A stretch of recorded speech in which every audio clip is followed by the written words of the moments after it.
catch up, and the main thing we're talking to you about Cheers. is the baby journey. You do the math, we're old. Yeah, some people think since the legal case ended that we've now got treatment covered, and we haven't. I'm having some health issues right now, which I'll get into. I haven't posted it online or anything, but it absolutely came out of nowhere. And people say, well, if Megan's having issues getting pregnant, why doesn't Whitney carry? That's kind of why. And it's one of those things, you just never know what's going on behind the scenes, I suppose, in someone's life. Side note, before we end, we've been busy because we've been filming our new LGBTQ+ talk show, Spilling the Tea.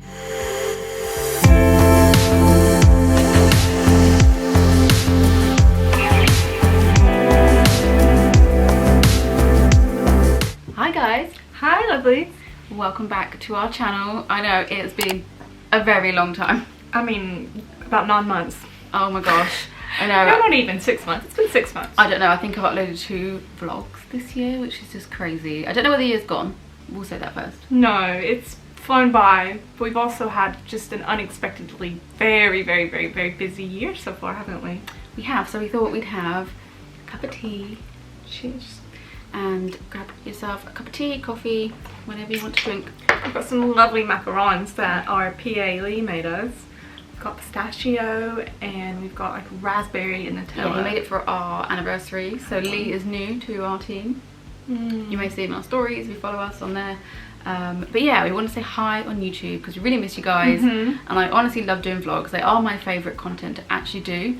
But unfortunately we've just been so busy this year that I've got so much footage that we need to go through. So we thought we'd have a little chat with you guys today and then maybe help me decide what vlogs you'd like to see. So yeah, the pistachio one is really good. Also, hi, if you're new to us. We should probably say who we are. We haven't done a YouTube in so long, we've forgotten what to do. I'm Whitney. And I'm Megan. And together, we're Wegan. We're wife and wife. And content creators. And we've been together for 15 years as of yesterday, the 6th of October. 5th of October. Oh my god. We've been together. Today is the 6th. Yesterday was how did you just get anniversary date wrong? We've been together 15 years as of yesterday, the 5th of October. Whitney's been going on about the fact that we're pretty much together 15 years, like for the whole year. Well, when it so now starts we're actually are year, 15 years, then you're going on about the fact we're probably 16 going years on 16 already. years. Like, no. It's like, I was probably like, weren't you 15 years forever ago? But no, we're 15 years. Comment if you have... This looks better off the shoulder. Oh yeah. I would... No. Yeah. Comment if you have been following us from the start. So we've been on YouTube since 2009, so yes, long. You do the math, we're old. Well, cheers babe. We're gonna have a catch up, and the main thing we're talking to you about is the baby journey, because you're probably all wondering what happened, and we are like, what happened there? Should we do a recap first? Yeah, hold on. Does this look okay off the shoulder before we do the whole thing? I really don't know, babe. You have to decide that's when you feel like you look good. I think otherwise I look too boxy.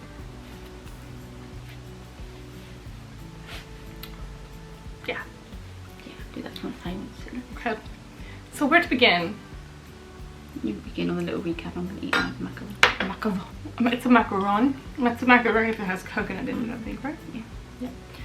So, as we left you, we had completed our second IUI, which is artificial insemination, last October, wasn't it? Yeah, I can't remember the date exactly, but about a year to go. Yeah. A year. What the fuck? I can't. About a year to go. Here I am just trying to eat my little thing. Let you take over, babe. It was a year ago.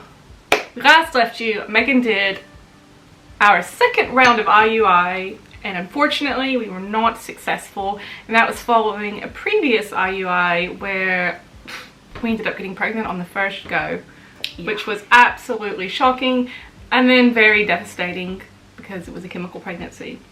So we went back to back, and prior to that we were really like investing in Megan's health and both of our health to become, you know, the best versions of us as possible. Especially Megan. She was doing fertility acupuncture, fertility Pilates. We were getting rid of, like, you know, artificial candles and taking all the supplements, getting rid of plastic, and just kind of getting obsessive, aren't we? I'm sure a lot of you relate if you're going through it, because you start looking at every single angle to make sure you're doing the best you can do in order to get pregnant, which when you really want to get pregnant and you're spending thousands on it, you probably should be trying your best. But equally, think of the people who do manage to just get pregnant on a one-night stand. Like, It's crazy. Your mum got pregnant on the pill, right? Yeah, she was freshly married to my dad on the pill and got pregnant. I mean, it really does add that layer of stress. But equally, because I got pregnant on the first IUI, when it came to the second one, I was like obsessive. We both were obsessive with testing. We took it apart, pregnant, didn't we? Yeah, I was like, this is.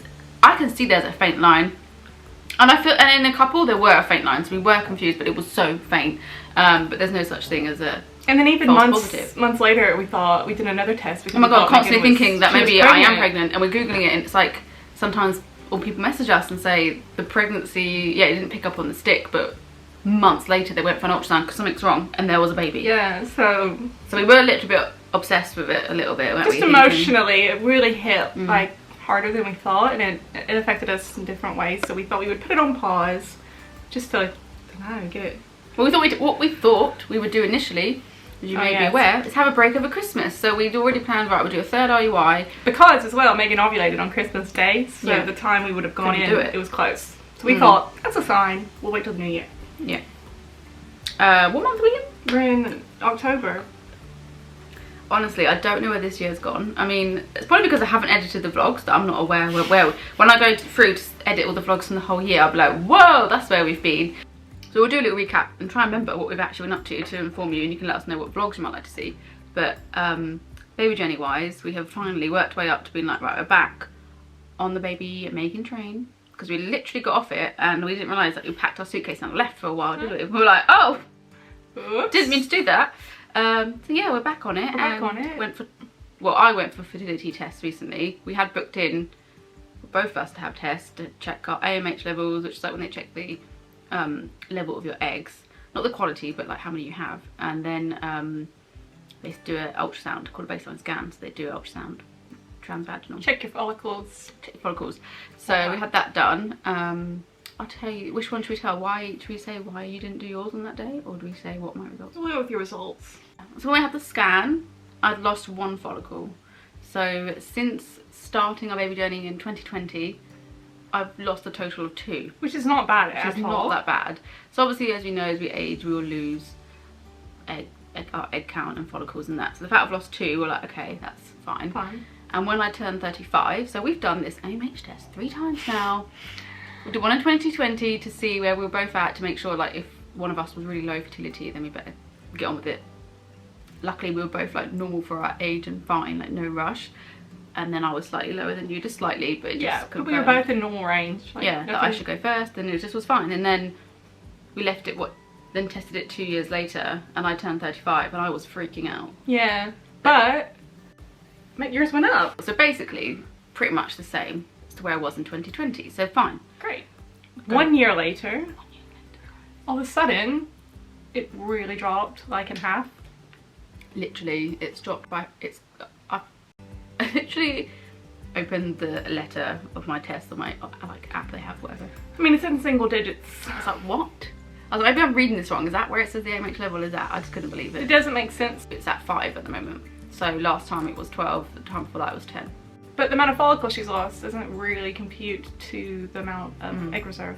But I am 36. But she's going to retest. We're going to retest that. But we know it's the quality of the eggs, it's not the quantity. And, you know, our fertility doctor, he actually wasn't as concerned as we were. I literally had a breakdown that morning, didn't I? I cried because I was like, oh my god, what have we done delaying it? Equally because we have been taking legal action that's had like quite a lot of weight on us, and we just, once that has finished, which it did, we need to update you guys out in a different video. But for the record on that, we were not taking legal action to fund our own treatment or money or anything like that, so we are privately funding, so we just don't want people to get yeah, some people think since the legal case ended that we've now got treatment covered, and we haven't. We are still paying for it, and that was never the intention. Yeah, so just to clear that up. But anyway, what did feel like a weight had been lifted, and we could finally like focus again fully on our own family, which we want to do. Yes. So yeah, I was really upset, but when I had talked to the doctor, he said I was still fine to go for IUI at least one more round, and then, but he recommends IVF obviously, and also to test it again. So you have to wait following like a month after the period, which is like arriving today, guys. It's coming. So after my period I can get tested again, so then we should know if that was a fluke or if that is like legit where my egg level is at, which will help us determine also what to do next. But he was like, you don't have to get on with it like tomorrow, but you just need to get on with it. You need to get on with it. So we are planning, we think third IUI. We always said on the onset we plan on doing 3 IUIs because Megan doesn't really have any known infertility issues, if that makes sense. And I managed to get pregnant on the first one, it just sadly didn't stay around. Yeah, exactly. So we always said 3 IUIs and then we'll move on to IVF. So we'll see. Yeah. Third time's a charm, maybe. Yeah. It's a risk because it, you know, it is £1,200 to do an IUI, which has a lower success rate than IVF, and it's £1,000 worth, over £1,000 worth of sperm. And at the moment we've got 3 vials left from our sperm donor. But he is donating again, which we are so grateful for. So we'll wait. But then my brain is like, but what if like, I think he already has donated. I think it's becoming available soon. So I'm like, okay, but can't bank on that until we've literally bought it and got it. But again, that's going to cost thousands. Everything is just so expensive. So it's just like weighing it all up, isn't it? Because you could use that sperm we currently got, not spend extra money on sperm, but spend that money on the IVF. It's either way, it's still going to like come out probably like just... But we've got 3, so we were 3 vials. So we're always thinking 1 more IUI, and then if we only have the 2 that are left, that would be for IVF for me and Whitney to have embryos made where they would be siblings with the same donor, and then potentially I'll carry both, or maybe Whitney will carry both if I can't end up getting pregnant. Exactly. So still, we all know it's just like, because if we are to change it and go down the IVF route, it really is something to massively think about. It's like the what's the word I'm looking for? It's very invasive on the body, and that would mean I would, like Megan said, have to get, you know, my eggs retrieved, frozen, which you want to do soon, which we definitely want to do. But I'm having some health issues right now, which I'll get into. So it's just a lot more that we want to like take on at this moment, isn't it? Yeah, but you wouldn't have to do yours right now. No. But if you were wanting to carry mine, if I wanted to carry yours first, yes. If we move to IVF, then it would be a nice idea to have my embryos made and Whitney's embryos made, and then maybe I carry Whitney's first if that's possible. But then there's the risk that I'm getting older, and if I get pregnant and then if my embryos aren't viable in the future, then I don't have a biological child. Which if that happens, it happens, but ideally we'd like a biological child each. It's just, yeah, so much to think about, so many different various ways that you can go about things, and obviously a lot of people go straight to IVF as well, and it's worked first time, and you know, yeah, we've already spent thousands doing what we've been doing, so it is. And we could have done IVF at this rate twice, with everything we spent, probably, haven't we? No. No? We're at about 20 grand now. Yeah, but that would be still be the, well, I guess we could have bought 1 sperm vial. Yeah, could have bought 1 sperm vial. So we could have done, I don't know, 2 sperm vials maybe max, how many you use, that's 2k. We definitely could have done. We could have done 1 round, maybe 1 round of IVF, I think. Yeah. Okay. Something about 7k to do. Anyway, we're running out of time, so I'm gonna have to delete something or find a different SD card so that we can get into the next little update before we're finished. So a little update today. Alright. Focusing? I feel like it's really not. It's quite easy. Focus! There we go. So did we finish kind of where we're at with the baby journey? Hope that made sense. If not, we'll like, I don't know, I need to do a blog post. I want to get back into blogs. I miss blogging too. It's like things that I used to like as a hobby, but now because we do a career out of content creation, we have to focus on certain things. Too many platforms have just come available, haven't they? But I generally love writing blog posts and I love editing YouTube. That's where it all started, guys. It's where it started, isn't it? Yes, baby. Give me a kiss. I already gave you a kiss. Do it again. I know what you're gonna do. No. I'm just, you know, being messy. Okay. That's what it is. Okay, next update. Yeah, next update will be about Whitney and why you didn't go for your AMH that day. Didn't want to get blood tests done, did you? No, because a few days prior I had another seizure out of the blue, didn't I? It wasn't as bad as the first one, but it was like tonic. I haven't posted it online or anything, but it absolutely came out of nowhere and it drained me so much. I was so tired and we had such a full-on week. You know, it was a struggle. Yeah, you did really well after that. It was not long before London Fashion Week. But obviously your health always comes first, so if you couldn't attend anything, then you weren't going to go. We did not attend certain things because of it. Yeah. But still, you were a trooper. I was a trooper because it was something I really wanted to do. And I just don't want my health to, like, I don't know, be ruining that for me. I know. It's a balance. We're trying to find a balance because one, Whitney has chronic fatigue as well. She had a severe episode of glandular fever, like mono, a few years ago, if you remember. And that has really like a knock-on effect. Well, it attacked I had hepatitis of the liver because it decided to attack my vital organs. So a lot of them were like bad. And again, she was being a trooper. Like she went to Extremadura, didn't you, babe, when you weren't feeling very good? Because we didn't know what it was. We thought you just maybe had like a 24-hour flu. Then it got so bad to the point of like I couldn't leave the hotel room the whole time. Full body attack. I get home. We're meant to go to Cannes the next day, to Cannes Lion, to speak with Google, weren't we? We'd had like a day in between or so, and you went to the doctors, had some tests. Had some tests, and I was like still gonna go, and I felt horrific because I thought it was a good opportunity, and I was like, I need a divine intervention to tell me not to go. And then sure enough, at like 2 a.m. a doctor knocked on the door. I was like, I just viewed your results, and your liver is like failing. I think it was my alkaline phosphate or something like that, or ALT. It was like in the thousands. It was really like bad. We went to A&E. I was jaundiced, completely jaundiced. Yeah. But there was nothing they could do about it in the end. That she wasn't allowed to take even like ibuprofen or paracetamol because of her liver. I don't ride it out. Yeah, and I'm not like a big drinker or anything like that. No, anyway, they were really like shocked, really. So that's like kind of kickstarted a whole bunch of health issues, autoimmune, like you're probably immunocompromised, even though you never been diagnosed with that, but you easily get ill. Definitely. My mother has Graves' disease, which is like hypothyroidism, so it's. But it just never come out on the thyroid. Once she had a what's it called? Abnormal thyroid test. It was like nearly there, and then it just wasn't.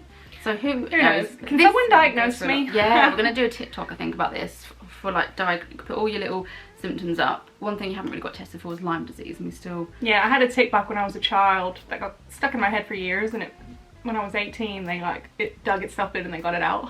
Oh my god, it's crazy. So with the seizure, Whitney had one out of the blue. January 2022, which was tonic-clonic, and I literally thought she died. It was very petrifying. If anyone's been there to witness a seizure, it is very scary, you know, for a stranger or even more so a loved one. And then after that, I felt like more clued up on what to do if you had another one. And I was following you around like all the time. She can't have a bath by herself, so she never has a bath by herself anymore. But I like the company, and if I just want to spend time with Megan, I'm like, I want a bath. I'll sit on the toilet. Leave, just on the toilet and watch me. But yeah, I wouldn't let you go for a walk by yourself, all this stuff, but gradually over time I let go of the reins a little bit. And then you kind of had one October 2022, but not for the extent, but just you had a couple of little things that year actually, didn't you? But they weren't full seizures, we didn't know what so we just weren't sure what it was. You've had all the tests done. Oh yeah, I've had an EEG, I've had a sleep deprived EEG, I've had an MRI, I've had another MRI, a high res MRI, and what else have I had? Don't know, but EEGs when they stick like the electrodes, so it's called, like on into the like, well, into the hair, not into the head, but it's like glued on. Looks very sci-fi. I'll try and find some pictures to insert. So you've had that, you're going to be doing it again basically. But you've had a lot of tests. We've been with the neurologist for quite a while now. Whitney's with the epilepsy centre that's based in Chalfont. And it has been good in the fact they run a lot of tests, and we've been waiting ages for the neurologist appointment because obviously this is on the NHS. Went private, then they put you on the NHS. It's very confusing. But so basically I spoke to the neurologist and he's like, hey, how's everything going? I'm like, you know what, it's been great. I've had really no issues. Life is good, blah blah blah. He's like, well, I'm just gonna keep you on the books anyway. Like, I'm not gonna discharge you, but let's just touch base like in the future kind of thing. Like, okay, sure, yeah, great to talk to you. Yeah, bye-bye. And then literally 2 days later, sod's law, seizure happened. I don't know, it just came out of the blue. Literally, and I don't know, it was very scary because I just did not see it coming. No, I don't remember it either, which is so bizarre, and it's just the weirdest feeling. No, but thankfully you knew it was coming. I knew it was coming. I knew it was coming about 10 seconds before it came. So she managed to call me downstairs. It was in the morning. Help! But the fan was on in the bedroom, guys, so I heard her say, babe. The way she said it, I just like knew something wasn't right. It was hot that day, so the fan was on quite loud, I think. No, the air conditioner. Was it the air conditioner even on still? Yeah, and we still wonder what the temperature has something to do with it. side note, and wants to like, you know, figure this all out. But also think blood pressure, low blood pressure, maybe a change in temperature from rooms. Yeah, my blood pressure tends to drop is the commonality. Like she's very low. Getting up too quick. So she got up to go to the toilet. Your back had gone out, so yeah, you were in severe pain. So I think pain is obviously a trigger, which can be a trigger for seizures too. Yeah, and luckily you called me, but I couldn't hear the second yell. You said it was help. But I came in and I took my phone, because basically if anyone that you know or don't know has a seizure, if you can remember to film it if you can, because one, that it really helps the neurologist to see the type of seizure and see what happens. It then can give you a timestamp for how long the seizure lasts, because honestly you will not remember anything when it happens. But me, the witness, not even let alone Whitney. And the first thing you should do though is try and cushion their head as well. So then I just put the phone down in panic in the kitchen instead of the bathroom. I was like, fuck, what have I done? Because I came in and she went, I'm tumbling, because like tumbling is a sign of a seizure, and I was like, what? And then it happened, and I was like, and every time I think she's gonna die. It's horrendous. All the colour completely drains from her face. It's very frightening. I did see a photo and it was really hard to look at, and I don't like seeing it. Yeah. I'm so sorry to see that, because I have rosacea normally, so my cheeks are always really red. Yeah, so it's complete extreme. And in your mind, I wasn't even there for any bit, and you put yourself on the floor.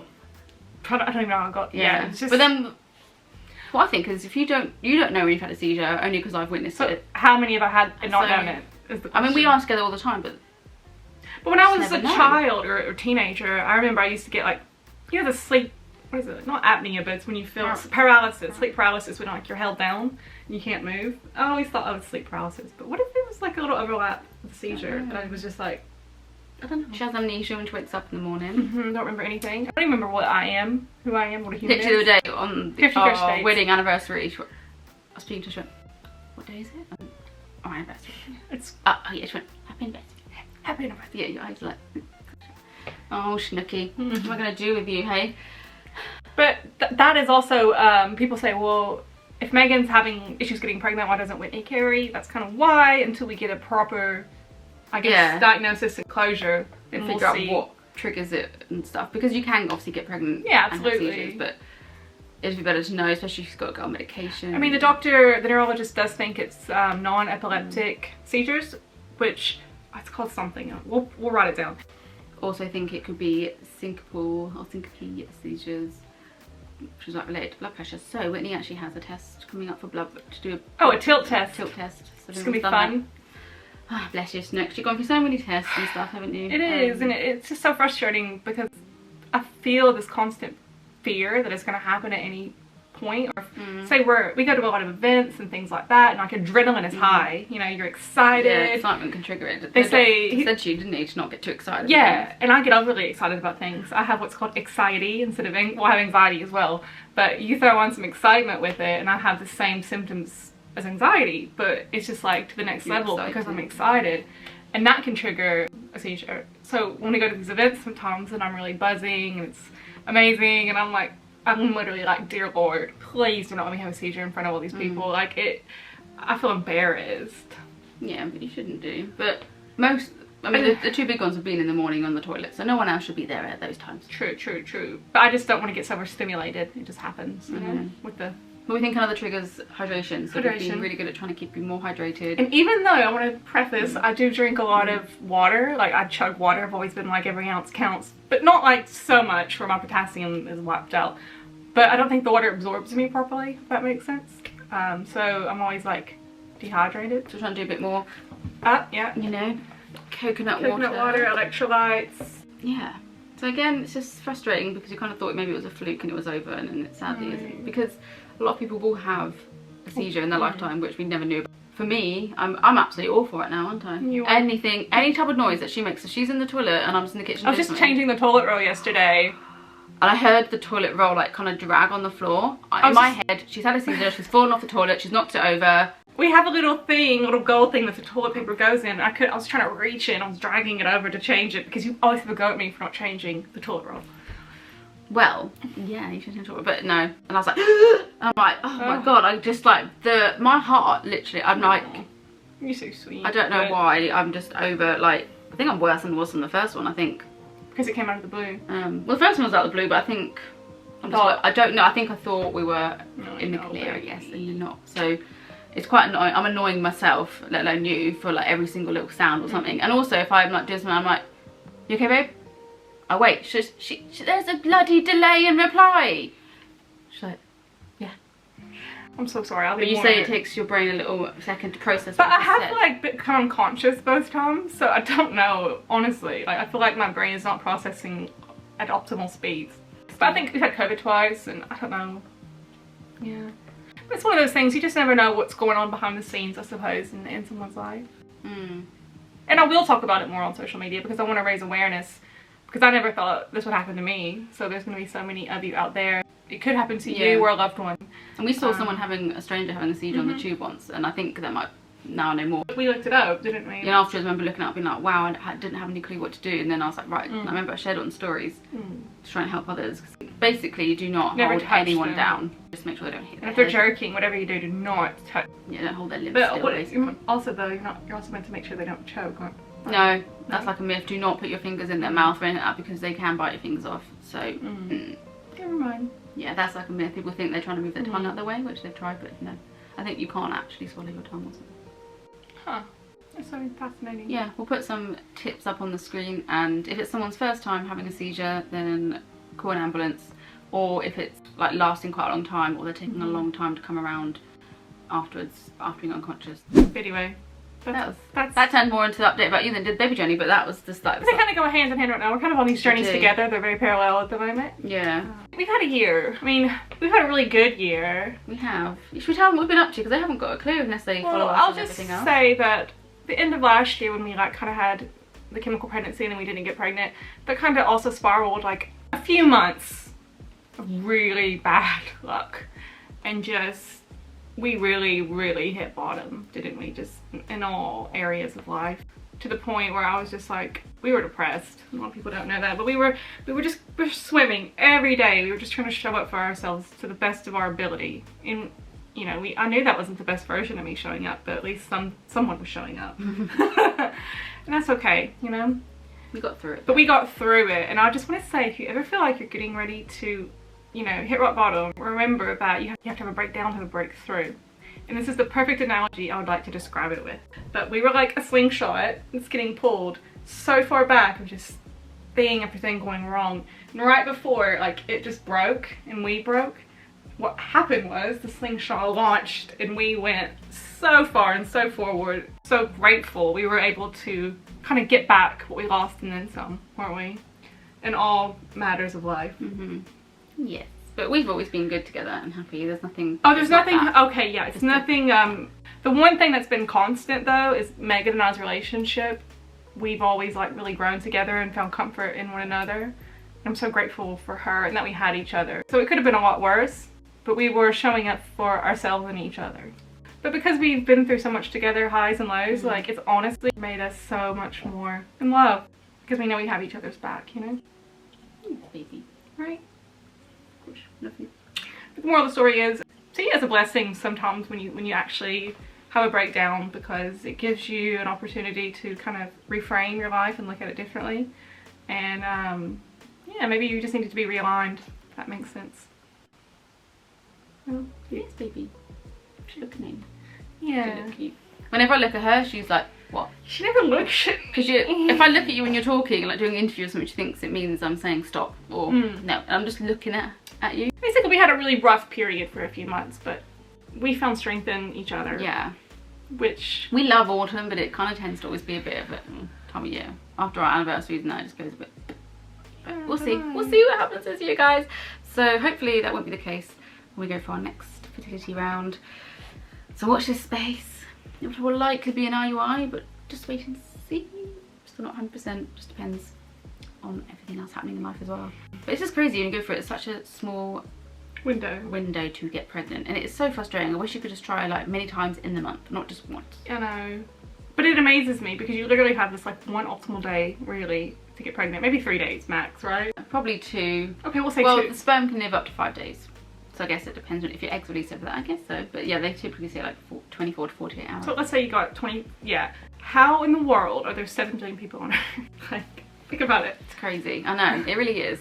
So if you're alive and you're a human, you beat the odds. You were meant to be here. This update turn it long, like, oh, we'll do like a 5-minute update. We didn't even run you through quickly, so we do have a lot of vlogs throughout the whole year. We've done quite a bit of travel, which is something that we wanted to do since like getting just back into life since COVID. So we kind of took... We used to do travel full time. Yeah. We said we were going to take a break, but we didn't mean for it to be a proper break. And then But yeah, we happened. did travel obviously for like 2 years, or 2 years. So we jumped back into it, and yeah, in the past year we did Disneyland. No, we did Disney World, Florida. I went to Sarasota. Went to Sarasota. Nice. And then we've got an awful memory, guys. We did Disneyland Paris. We did Disneyland Paris shortly after, and then we did Santorini, which was lovely, and then we did Kalamata, which is Greece as well. With Nielsen. Active Holiday. So that was a very different... Waking in the Wild. Yeah, that was fun. That was fun. No, we really enjoyed that. And then we did Malta. Yeah. And then we did a little staycation in the UK. We went to Devon. Yes, that was nice, yes. So yeah, lots of those. That was with my family. Yeah, lots of those little bits. Maybe I'll just go through and do a montage of everything, or separate them into location. I don't know. I need to see how much footage we've actually got. We've done obviously a lot of reels and TikToks when we go to these places as well. So it's so difficult now that reels and TikToks have come along. Shorts. We've been doing a lot of shorts on YouTube. But there's a lot of shorts on YouTube. If you haven't noticed, we've been uploading there daily. It's not a landscape long. And thank you for over 100k now, guys. That's amazing. Thank you so much. Yeah, since we posted a vlog, we've hit 100k, which is very exciting. That's so amazing. Yeah. But thank you to everyone who's followed us from the beginning. And thank you to those who are just joining. We are grateful. Very grateful. I know a lot of you just like to see normal day-to-day life at vlogs and that. That's what I like to see too. And I think I've just filmed random breakfasts and mostly. I just get like, I'm going to vlog today, then I forget. We haven't filmed much of the baby journey, so we'll probably just insert it into this so far of the test, and then we'll see, we'll document it more going forward like we were before previously. But we're back on the journey, and we really want a family, and we, you know, I know Megan's going to be a wonderful mother, and I want to see her be a mother to our child. And yes, she says I will be too. You will. You'll be very sweet. Yeah, be good. But we really want, you know, we want a little one. Yeah. Just we want it now, please. Yeah. So send us baby dust. Yeah, sending it to anyone else who needs some baby dust. Yeah, sending it to you as well. Also, side note before we end, we've been busy because we've been filming our new LGBTQ+ talk show, Spilling the Tea.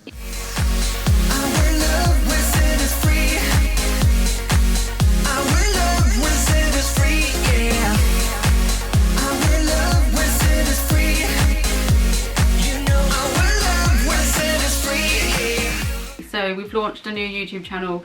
It's called Spilling the Tea with Wegan, so I'll link it below. Please do go follow. We are interviewing LGBTQ+ guests like celebs, influencers, and having just a chit chat basically about life and all their experiences. Had some amazing guests so far. Luckily they're our friends, and it's been really nice. Yes. Yeah, we've got more episodes to come. So far uploaded is Matthew and Ryan, and Charlie Craggs, and Yaya and Lloyd from Hand Luggage Only. We have Mark Ferris coming soon, and then Stuart and Francis, and then we have a few more episodes as well to come. So hopefully you enjoy, and that's where we've been actually spending a lot of our time.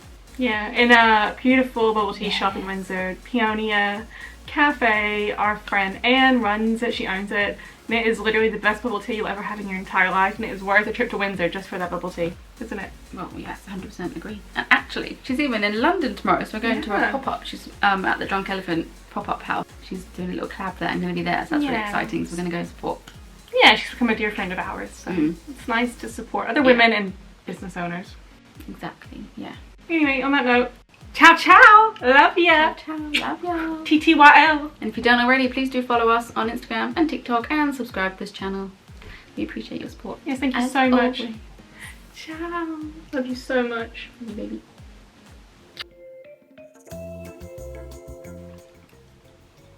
What's next? Yeah. Why are you having that ugly face? God, PMSing, you're annoying me. Oh. That's what it looks like. Good. Oh. Anything in my teeth? No. So sorry, hang on. Oh, you're eating now, aren't you? That's why I can't eat mine yet. I'm getting hot on handy. Mm.